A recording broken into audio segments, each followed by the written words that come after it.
In Affinity 3, you can round pass really easy, PC or Mac. I just created this curve using the pen tool, made up of lots of different nodes.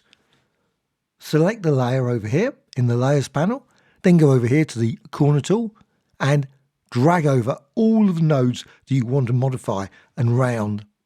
Once you've done that, you can go up here to the Context toolbar and then change the radius. I'm just going to set it to the maximum slider value of 50. And you can see then all of these various nodes are rounded. Now some remain untouched.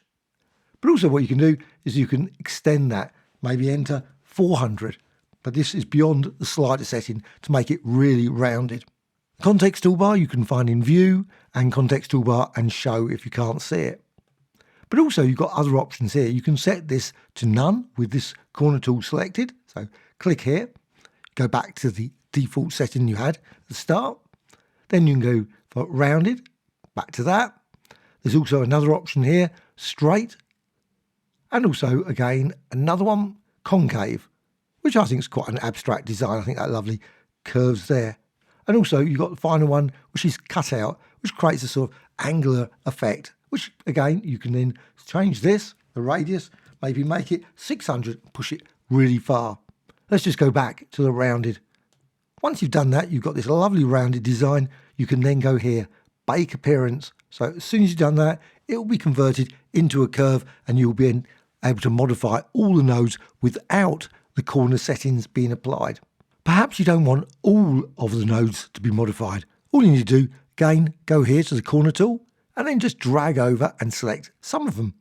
Once you've done that, then again, go here to the Context toolbar, then go for rounded, click there, and straight away you've got a setting here, and you can modify this again. You can set it to 50, etc. All of the other nodes will not be changed. If you created a zigzag design, all you need to do to create it into a wave design, simply select the corner tool, then drag over all of those nodes, again, all selected. Then again, go to the Context toolbar, or if you wish, simply just go here and hover over here, and you will see the cursor changes. And you can go there, cursor changes again, and then you can drag, and then you'll get that lovely wave effect. And you can, of course, modify it, change it, and you push it to a certain point, and it will suddenly stop. You can create some very nice curved designs. So once you've got that design, exactly the same as before, you can go here to the bake appearance and just click that. Otherwise, this setting will still be available later. So if you come back to it, so if I go like that and then back to here, you see it's still set. You may not want that, and that's the point of the bake appearance. So as soon as you click here, and now you'll see this.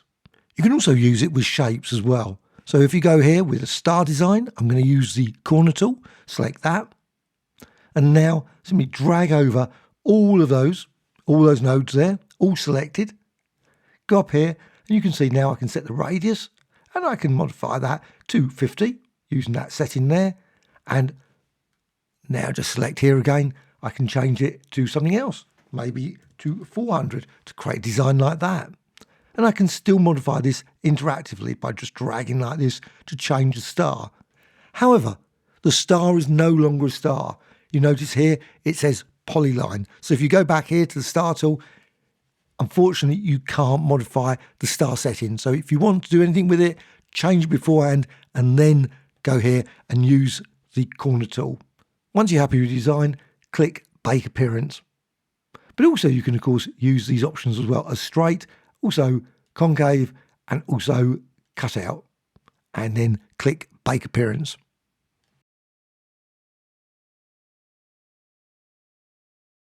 If you've got any questions or thoughts, please let me know in the comments below. Bye.